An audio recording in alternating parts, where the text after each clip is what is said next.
శ్రీమాత్రే నమ. జయ గురు దత్తాత్రేయ నమ. ఈ వీడియోలో చాలామంది అదృష్టాన్ని మార్చబోతున్న గురుగ్రహం జూన్ 1వ తారీఖు అర్ధరాత్రి 1:50 కర్కాటక రాశిలో ప్రవేశించడం జరుగుతుంది.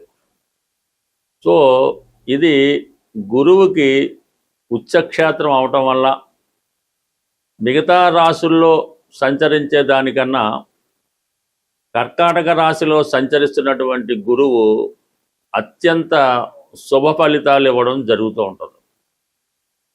మరి గురువు ధనకారకుడు, అలాగే సంతానకారకుడు, జ్ఞానకారకుడు, విజ్ఞానకారకుడు.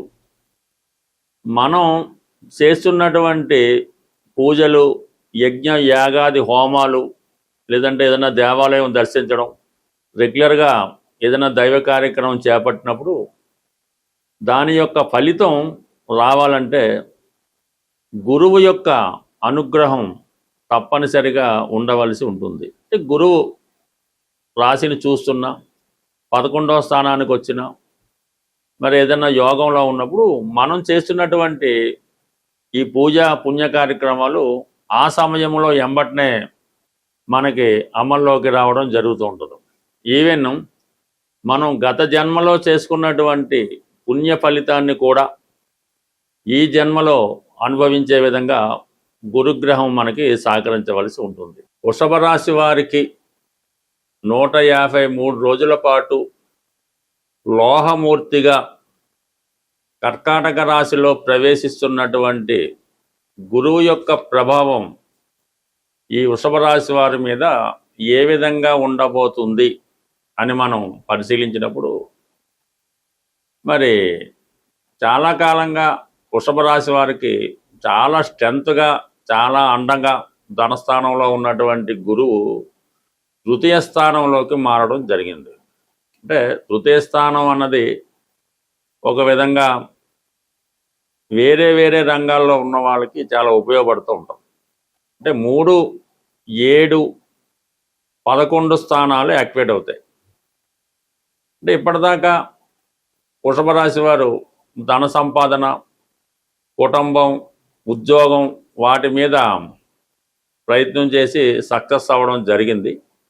ఇక మీదట అంటే ఇంచుమించు జూన్ 2వ తారీఖు నుంచి అక్టోబర్ 31 మధ్యలో తృతీయ స్థానం ఉందన్నటువంటి గురువు వివాహ ప్రయత్నాలు ఫలించే దిశగా వీళ్ళకి కారణమవుతూ ఉంటాడు.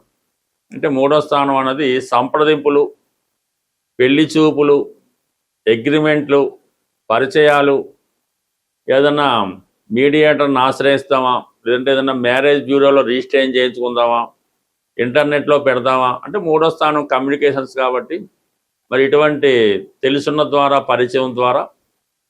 మరి 7వ స్థానం వివాహ బంధం. అంటే అప్పటిదాకా పరిచయం లేని 2 కుటుంబాలు, లేదా పరస్పరం ఏదో కొద్దిపాటి పరిచయం ఉన్న 2 కుటుంబాలు ఒకటిగా అవడానికి కారణం అవుతూ ఉంటుంది.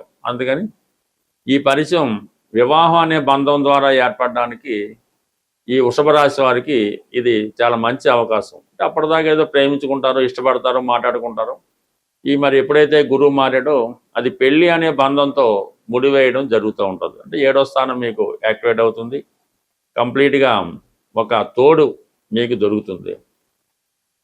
ఇక 11వ స్థానాన్ని యాక్టివేట్ చేయడం వల్ల మరి ఫుల్ఫిల్మెంట్ ఆఫ్ డిజైర్స్, ఏదైతే మన కోరికలు ఉంటాయో వాటిని నెరవేర్చే దిశగా గురువు ప్రయత్నం చేస్తూ ఉంటాడు.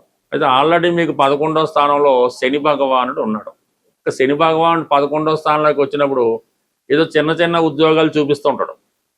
ఇప్పుడు గురువు ఎప్పుడైతే దృష్టి పడిందో మీకు పెద్ద పెద్ద సంస్థల్లో, బ్యాంకింగ్ అండ్ ఫైనాన్స్ సంస్థల్లో కానీ, పెద్ద ప్రభుత్వ సర్వీసుల్లో కానీ, విద్యా సంస్థల్లో కానీ మీకు ఉద్యోగ అవకాశాలు రావడం జరుగుతూ ఉంటుంది. అంటే గురు శనులు లాభస్థానంలో వస్తే ఎంత ప్రయోజనం ఉంటుందో అటువంటి ప్రయోజనం కలుగుతుంది. ఆదాయం పెరుగుతుంది. ప్రస్తుతం చేస్తున్నటువంటి ఉద్యోగంతో పాటు వేరే ఉద్యోగ ప్రయత్నాలు ఫలిస్తాయి. 2 రకాల ఆదాయాలు లభిస్తాయి. అదృష్టవశాత్తు మీకు 7వ స్థానం యాక్టివేట్ అయింది కాబట్టి పెళ్లి ద్వారా వచ్చే భార్య కూడా మరి ఉద్యోగం చేయడం వల్ల 2 జీతాలు రావడం కూడా సహజంగా జరిగే అవకాశం ఉంది కాబట్టి మరి ఈ వృషభ రాశి వారి జీవితంలో సెటిల్ అవ్వడం జరుగుతూ ఉంటుంది. సో అలాగే ప్రధానంగా 3లో ఉన్నటువంటిదంటే చిన్న చిన్న ప్రయాణాలు, దగ్గర ప్రయాణాలు. 9వ స్థానం అంటే విదేశ ప్రయాణం. ఎవరైతే విదేశ ప్రయత్నం చేస్తున్నారో సహజంగా ఉద్యోగం కొరకు విదేశ ప్రయత్నాలు చేస్తున్న వారికి కంప్లీట్గా వారి యొక్క ప్రయత్నం అక్టోబర్ నెలాఖరులోపు నెరవేరే అవకాశం ఉంది. అలాగే విదేశంలో ఉండి కూడా సరైనటువంటి ఉద్యోగ అవకాశాలు లేకపోవడం, ఉద్యోగ అవకాశాలు ఉన్నప్పటికీ కూడా ఆ వచ్చిన జీతం సరిగ్గా సరిపోకపోవడం, ఇవన్నీ కాకుండా మీకు ఒక మంచి ఉద్యోగం లాంటిది ఈ సమయంలో రావడం జరుగుతుంది. బట్ ఏదైనప్పటికీ కూడా వృషభ రాశి వారి యొక్క జీవితం త్వరలో సెటిల్ అవ్వబోతుంది. ఒక విధంగా ఇది వివాహం కాని వాళ్ళకి, నిరుద్యోగులకి చాలా అనుకూలంగా ఉంటుంది. పెద్దవాళ్ళకి ఆల్రెడీ సెటిల్ అయిన వాళ్ళకి పెద్దగా కాదు, కానీ వాళ్ళు ఏదైనా విదేశ ప్రయాణం, పుణ్యక్షేత్రాలు, పెద్దవారి పరిచయం, మీ యొక్క గైడెన్స్తో కొంతమంది బాగుపడడం, ఇవన్నీ సహజంగా జరిగే అవకాశం ఉంటుంది. ఈ గురుగ్రహం ఒక జాతకుడు ఆ వ్యక్తిగతంగా అతని జాతకుడి మీదే కాకుండా అతని యొక్క సంతానం మీద, వారి యొక్క తండ్రి గారి మీద, అతని యొక్క భార్య మీద ఈ ప్రభావం చూపడం జరుగుతుంది. అలాగే మొత్తం ఆర్థిక వ్యవస్థ, జాతకుడి యొక్క ధన ఆదాయం కానీ, వ్యయం కానీ, ఇవన్నీ కూడా గురుగ్రహ అనుగ్రహం ఉంటేనే జాతకుడు పొందగలుగుతూ ఉంటాడు. అందుకని ఈ గురుగ్రహం మార్పు కోసం మరి చాలామంది ఎదురు చూస్తూ ఉంటారు. ఈ గురువు మారినప్పుడల్లా ప్రతి ఒక నదికి మరి పుష్కరాలు రావడం జరుగుతుంటుంది. ఆ పుష్కరాల్లో అంటే ఏ నదికైతే పుష్కరాలు వస్తాయో ఆ నదిలో స్నానం చేయడం వల్ల జాతకుడు ఈ జన్మలో చేసుకున్నటువంటి పాపకర్మలు నశించి పుణ్యకర్మలు పొందడం జరుగుతూ ఉంటుంది. అటువంటి గురుగ్రహం ఈ జూన్ 1వ తారీఖు అర్ధరాత్రి కర్కాటకంలో ప్రవేశించి ఇంచుమించుగా మనకి అక్టోబర్ 31వ తారీఖు వరకు ఇదే రాశిలో సంచరించడం జరుగుతుంది. సుమారు 153 రోజుల పాటు సంచరిస్తున్నటువంటి ఈ గురుగ్రహం ఉచ్చస్థానంలో మరి కొన్ని రాశుల వారికి హంస మహాపురుష యోగం అనే ఒక పంచమహాపురుష యోగాన్ని ఏర్పాటు చేస్తుంది. మరి కొంతమందికి గజకేసరి యోగం అనే గొప్ప యోగాన్ని ఇవ్వడం జరుగుతుంటుంది. అంటే ఇంచుమించు ప్రతి ఒక్కరి జాతకంలో కూడా ఈ గజకేసరి యోగం అన్నది ఏదో కారణం వల్ల, అంటే గురుచంద్రులు కలిసి ఉండడం వల్ల, ఒకరికొకరు కేంద్రంలో ఉండడం వల్ల ఏర్పడడం జరుగుతుంటుంది.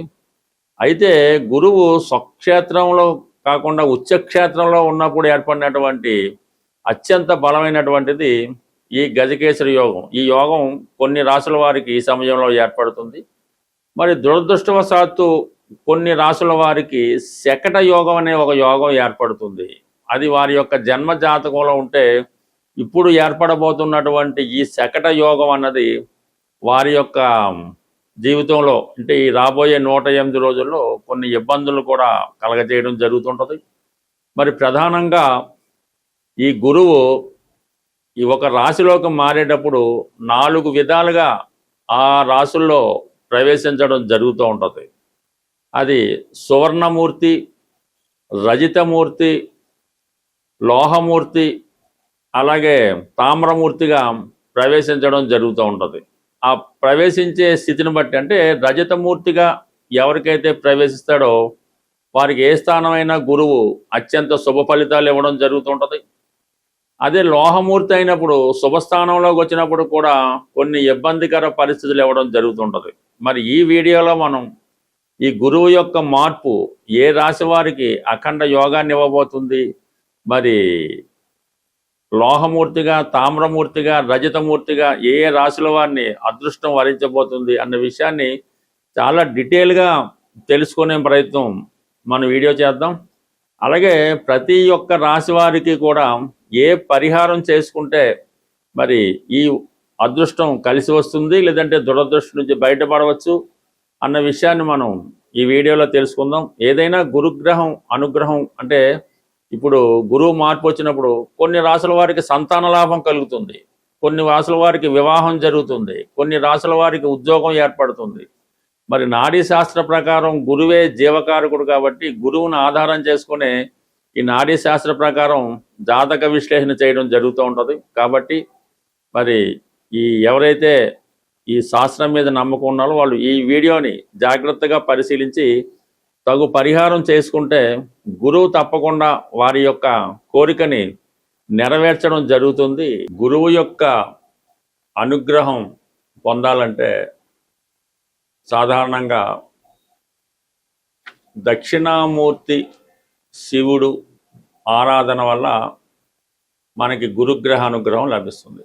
లేదు మీకు విద్య నేర్పిన గురువు, తల్లి తండ్రి వారి సేవ చేయడం వల్ల కూడా గురువు మీకు మంచి ఫలితాలు ఇవ్వడం జరుగుతుంది. అంటే ఎన్ని పరిహారాలు చేసినప్పటికీ కూడా గణపతిని ఆరాధించడం కానీ, గణపతిని ఏ విధంగా అంటే మీ యొక్క శక్తిని బట్టి పూజించడం వల్ల ఈ యొక్క పరిహారం అంటే మనం ఏ పరిహారం చేసినా గణపతిని ఆరాధించడం వల్ల, పూజించడం వల్ల, లేదంటే ఈ గణపతి హోమం చాలా సింపుల్గా చేసుకున్నటువంటి హోమాల్లో గణపతి హోమం ఒకటి, అది చాలా తొందరగా మీకు ఫలితాన్ని ఇవ్వడం జరుగుతుంటుంది. అంటే ఇంచుమించుగా మనం ఆ హోమం పూర్తయ్యే లోపల కూడా మీకు ఆ ఫలితం వచ్చినా ఆశ్చర్యపడక్కర్లేదు. గణపతికి ఇష్టమైనటువంటి అష్టద్రవ్యాలు అంటే 8 రకాల వస్తువులతో ఈ హోమాన్ని చేయడం వల్ల అంటే అది దానికి పూర్వం అంటే గణపతి హోమం చేసే ముందు మీరు కొన్ని గురువు ద్వారా ఉపదేశం పొంది ఆ మంత్రం మీద పట్టు సాధించడం వల్ల స్వయంగా మీరు చేసుకోవచ్చు. లేని పక్షంలో ఎవరైతే ఇటువంటి హోమాలు చేసే ప్రావీణ్యం కలిగి వాళ్ళకి ఆ విద్య వచ్చి ఉంటే వాళ్ళతో అన్న చేయించుకోవచ్చు. సో ఏదన్నా అది మీ యొక్క ఇష్టాన్ని బట్టి ఉంటుంది. మరి గణపతికి ఎక్కువగా ఇష్టమైనటువంటి కుడుములు అంటే అవే మోదకములు అంటారు, అవి గణపతికి సమర్పించవలసి ఉంటుంది. అవి 108. అలాగే అరటిపళ్ళు, అవి సంపూర్ణంగా అరటిపండుతో కాకుండా ముక్కలుగా కట్ చేసి అంటే మనం చిన్నపిల్లవాడికి ఏ విధంగా అయితే తినిపిస్తామో ఆ విధంగా ముక్కలు కట్ చేసి అరటిపళ్ళు హోమంలో వేయవలసి ఉంటుంది. చెరకు ముక్కలు, దాని తర్వాత అటుకులు, పేలాలు, సత్తుపిండి, తెల్ల నువ్వులు, అలాగే కొబ్బరి ముక్కలు, ఇవి 8 రకాల ద్రవ్యాలు స్వామివారికి ఈ గణపతి హోమంలో సమర్పించడం వల్ల విధి విధానంగా పూర్తి చేసి దీనివల్ల ఏంటంటే సంపూర్ణంగా మీకు ఇటువంటి ఫలితం అన్నది రావడం జరుగుతుంటుంది. కామన్గా ఇవి చేయలేని వారు ఏదైనా దేవాలయంలో కూడా ఈ ద్రవ్యాలు సమర్పించడం వల్ల మీకు ఆ ఫలితం పొందే అవకాశం ఉన్నది. బట్ ఏదైనా ఈ గణపతిని ఆరాధించడం వల్ల, గణపతి హోమం చేయడం వల్ల, గణపతి యొక్క అష్టోత్తరం చదవడం వల్ల, సంకటనాశన గణేశ స్తోత్ర పారాయణ వల్ల ఈ గురువు యొక్క అనుగ్రహం అనేది మీకు లభిస్తుంటుంది. అంటే గురువు అనేక కారకత్వాలు వహిస్తూ ఉంటాడు. సంతానం కొరకు ఒక విధంగా రెమెడీ చేయవలసి ఉంటుంది, విద్య కొరకు ఒక విధంగా, ధనం కొరకు ఒక విధంగా, ఈ విధంగా ప్రతిదానికి వివిధ రకాల పరిహారాలు చెప్పడం జరుగుతుంది. బట్ ఏదైనా ఒక కోరిక నెరవేరాలన్నా, జీవితంలో అదృష్టవంతుడు ఆరోగ్యంగా ఉండాలన్నా గురువు యొక్క అనుగ్రహం తప్పనిసరిగా ఉండవలసి ఉంటుంది. సో ఏదైనా గురువు అనుగ్రహం ఉంటే జీవితం చాలా సంతోషంగా, సాంప్రదాయంగా నడిచే అవకాశం ఉంటుంది. స్వస్తి.